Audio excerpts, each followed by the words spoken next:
A very funny thing just happened. My computer decided to reboot itself mid-flow. So I guess I got through the AA preamble, so no more on that. But the most important thing is I'm learning life. I've gained the ability to say to myself, it's okay not to know anymore. It's okay not to know. Ignorance is not bliss for me. I need to know. But the only way sometimes to find out is to ask for help.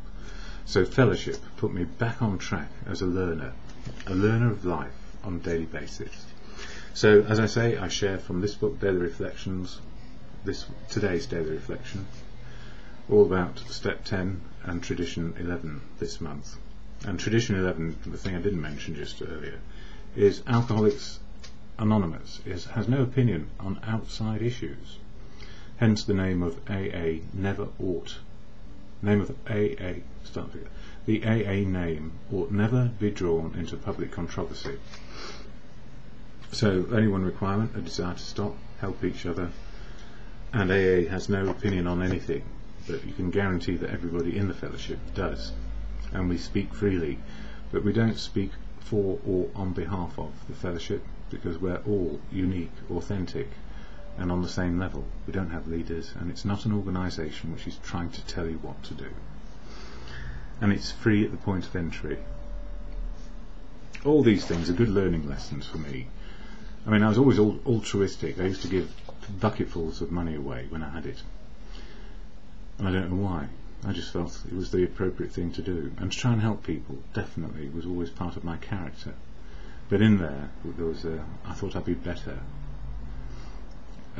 for helping others.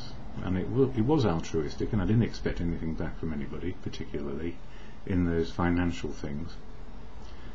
But I was made special events, special life, special this, that and the other, in order to attract women mainly. Anyway, we won't go into that here right now. But finance and romance are the major number one reasons why people go off track again. And yet romance, loving, intimacy, all those things are part of life and can drive us mad because we are human. So even in the madness we're still trying to make sense of how can I love this person, and if you're asking yourself how rather than just love them as they are, there are no conditions to love. Either you do or you don't, and if you do and something develops, wonderful, and if nothing develops, that's equally wonderful, because you don't need to try and make yourself something or be something for another person. They will love you back for what you are, your genuineness, your authenticity as a human making a journey today. And sometimes they just don't like us, whoever they are, and that's okay, because how on earth can we be liked by everyone? It's never going to happen. And the same applies the other way around. Trying to like people when they are detestable in their behaviour. You can understand why, you can forgive, you can be tolerant, you can be loving, but you still may not like them, and that's okay. Anyway, AA's Daily Reflection for today, 24th of October. I keep looking at my head is a bit spinning this morning. Bad weekend of pain due to photography. I tried too hard and went too far, and I am limited. I have limitations these days. Anyway, AA Daily Reflection for today. By faith and by works. On the anvils of experience, the structure of our society was hammered out. Thus has it been with AA. By faith and by works, we have been able to build upon the lessons of an incredible experience. That's the experience of everyone getting sober. They live today in the 12 traditions of Alcoholics Anonymous, which, God willing, shall sustain us in unity for so long as He may need us. God willing can be simply good conscience willing, depending on your religious beliefs, or just simple beliefs in faith. Faith in doing the next right thing, or faith in God, or faith in whatever it is that is right for you. Nearly 7 billion people on the planet now, each with a unique outlook right now in this moment, which can impact in order to help us believe in something or believe in nothing, or just simply have faith in the next right action, God or in good conscience. It says in this reflection from a religious person, God has allowed me the right to be wrong in order for our fellowship to exist as it does today. If I place God's will first in my life, it is very likely that AA as I know it today will remain as it is. I guess the whole point is the 12 traditions of unity, service and recovery mean that AA will remain a hotbed of discussion, debate and sharing experience, strengths and hope without trying to impose views and opinions on others. So I can be right and wrong in any given moment, and without that there would have been no need for fellowship or any sort of, I guess, community, family, society, because we learn as we go. And if we actually say to ourselves, we're learning as we go, let's not get so angry with each other. Maybe it might be a bit more serene, but we torment each other on this planet, and then we think we're right, and every time we think we're right, we're maybe only right for ourselves, not the rest of the world. That we have to live in the rest of the world as part of it, or become a hermit.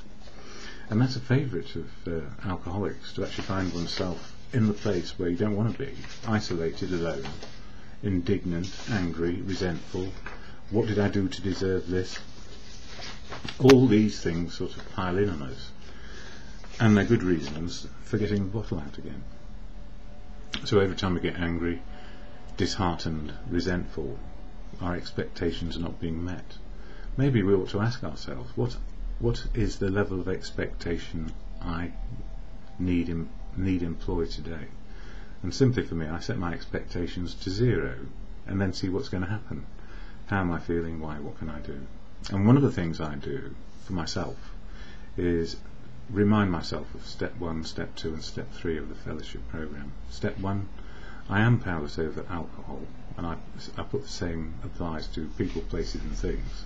And if I do try and control it, or go back to trying to control or drink, life will get unmanageable, because I've broken that boundary where I can stop doing something which is self-harming. Now, in a real world, real life situation, the best advantage is to be clear-headed and see what can happen. But the torment of life, and even the joy of life, can push us into believing we can have another go at drinking to celebrate, or to commiserate, or to blot out and find oblivion. I don't do that these days, and sometimes it's a bit difficult. Insomnia, not sure, insecure, and then sometimes full of faith, courage and confidence, because people in fellowship have shared and helped me find a better outlook, an outlook which leads me to live reality. And the other thing I've learned more than anything is it's more than one voice required to keep me sober. I know many people along the way try to help me stop on their own, and all I did was make them more depressed. Or if it was a professional, there was a cut-off, an hour a week. 24/7 living is sober, so 24/7 helping is what we get in this universal, wonderful world where we can communicate so well, and yet we don't want to when we're feeling down. So I have to reach out, but I also know it's the many voices, because some people are not available 24/7, and we need, I said it yesterday, it takes a village to raise a child in a rounded way, and it takes a fellowship to keep me sober. Many people, not just one. And it's the many ideas, outlooks, attitudes, behaviours, wisdom, learning all the time. So it's a broader outlook. There's nothing, I wouldn't say a single person can't raise a child. Of course they can, but it's blooming difficult.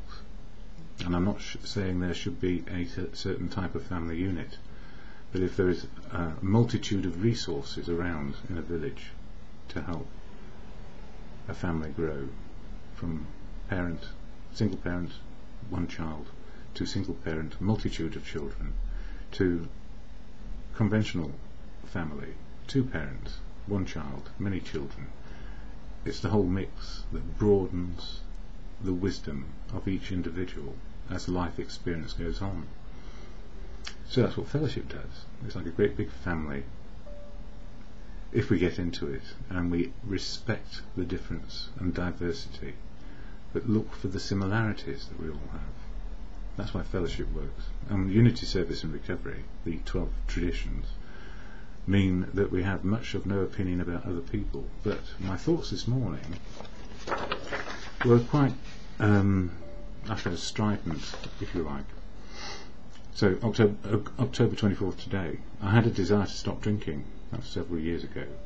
If I say I'm an alcoholic, I am an alcoholic. If you judge me and say I am not an alcoholic of the kind in the big book of AA, and that you are the kind of alcoholic in the big book of AA, you don't understand unity, service and recovery.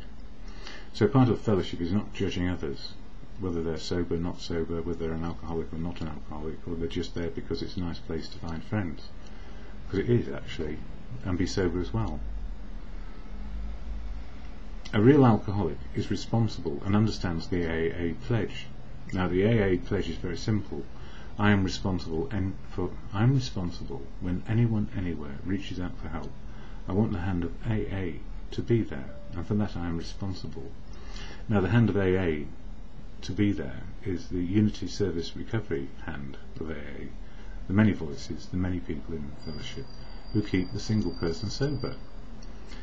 But if you say my hand in AA will keep you sober, I feel like it may be a mistake, and that's where many people find themselves in hot water, especially if they're trying to help others, because they're trying to impose a set of rules and regulations and laws based on what they know what I know as an individual.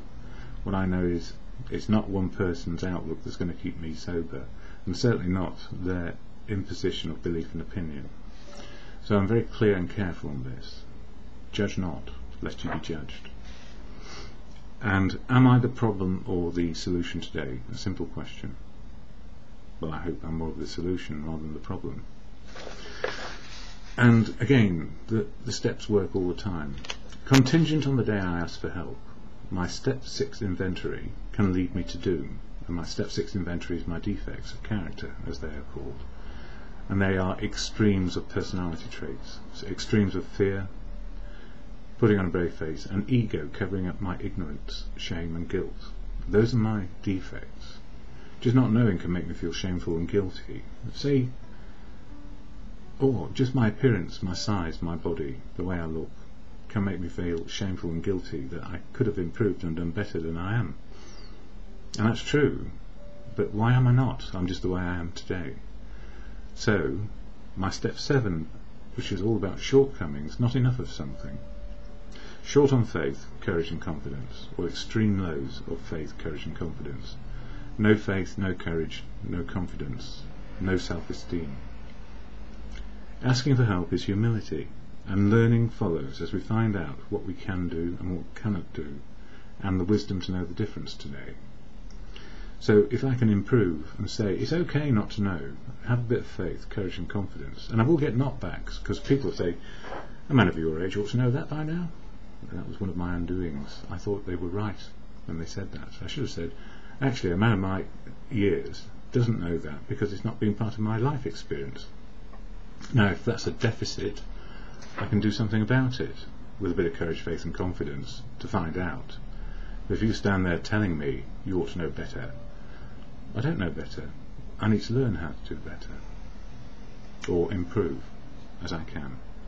So beware the bullies. It starts with a laugh, a joke, an undermining of your character, and I suppose an attraction to your fear, guilt and ego, which will want to cover up not knowing. Do you know that? Well, I know enough. Do you know that? The answer is, well, no, I don't. I've never experienced this before. A new one on me. And it's normally the bullying types you'll find who do that. And there are plenty of bullies in AA. After all, half of us were people pleasers and the other half were bullies. Or both, depending on what we learned. The abuser learns to abuse. The people pleaser learns to please others. The bully learns from other bullies. Hurt people hurt people. So be careful of hurt people, because they will strike out, especially when they're trying to get sober, if they have an addiction. And bullying behaviour is an addiction because it puts you in a safe place, behind a wall of hate. Who wants to be like that? I know plenty of people who are like that and prefer it, because they don't have to deal with the consequences of their own failure to be balanced in life. And what an awful thing to go to the grave saying, I got it right and you didn't. Who wants to be like that? I certainly don't. There's no pleasure in it, just fear. So those are my thinkings today, what we can and cannot do, and the wisdom to know the difference. It's all part of the Serenity Prayer or meditation, which works in all instances. I can't remember what I said at the beginning of this video, because it was over half an hour ago, and my computer packed up for some reason. It's been doing that lately. I wonder what to do. I may have to get another one. That's a difficult issue. Anyway, just a couple of thoughts from previous years. Last year, life works with our primary purpose to be sober today. One day long is all we need, remind ourselves. Or ego can replace humility and our ability to learn, grow, and be enriched on our spiritual path. Spirituality, or spiritual, the ability to cope with reality today. And sober, we are connected to truth, love, and wisdom as it manifests daily. And the reason why I say truth, love, and wisdom, well, Gandhi said truth is God is truth. I tend to believe that God is truth, the universal truth of the absolute universe and where it is, beyond my powers to understand completely, but something or other made it the way it is, or it evolved to be the way it is, imperfectly perfect as it is in the moment of now. And another year, every human being need realise we can't be right and we can't be wrong. Start again. Every human being need realise we can be right and can be wrong in our outlook. That is how we learn. If ever we become so entrenched we cannot listen to experience, strength and hope shared with us, we lose sight and feeling for truth, love and wisdom in fellowship and society. We can change today. Sounds like the police have got to go off and find somebody. Anyway, I've got to go now. There are more bits and pieces on the web, which is linked via YouTube and other bits and pieces. I always say at the end of my videos the Serenity Prayer. It's a meditation, an exhortation to good conscience or to God as you understand. And what's important for me is it's your understanding, your faith, which is important to you. However it manifests, either you can be agnostic, atheist, believer, and you can find you change around in your opinions and beliefs during your lifetime, depending on the life challenges you face. But for me, truth, love and wisdom sum it up. The truth of what is, what I'm trying to learn about, not my opinion and belief. Love, how to love and be loved, and wisdom, which comes from outsiders. We learn and generate our own wisdom, which we share, but we need the bigger wisdom of life and the universe as well. So God, truth, love and wisdom for me. And as there are 7 billion people on the planet, you are entitled to your outlook and what belief system works for you. So, and this prayer does work in all. It's a timeless one.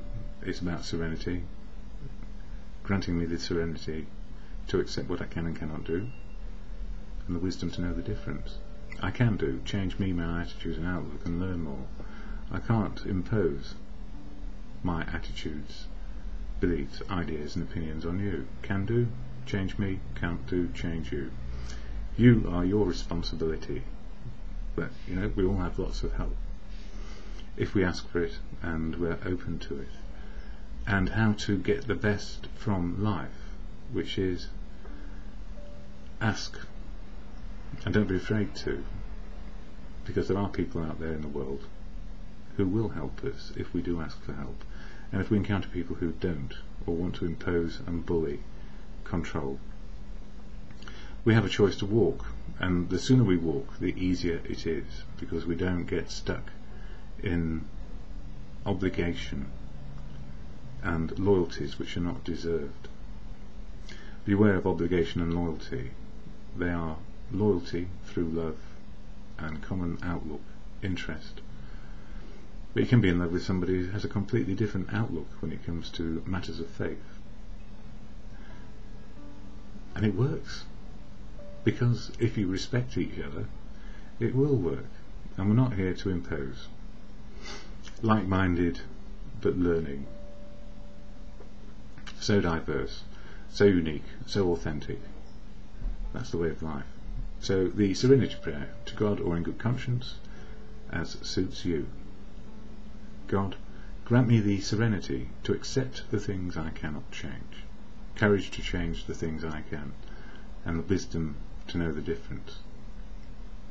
In the moment, the imperfectly perfect moment where I can make progress and not be perfect, and just for today.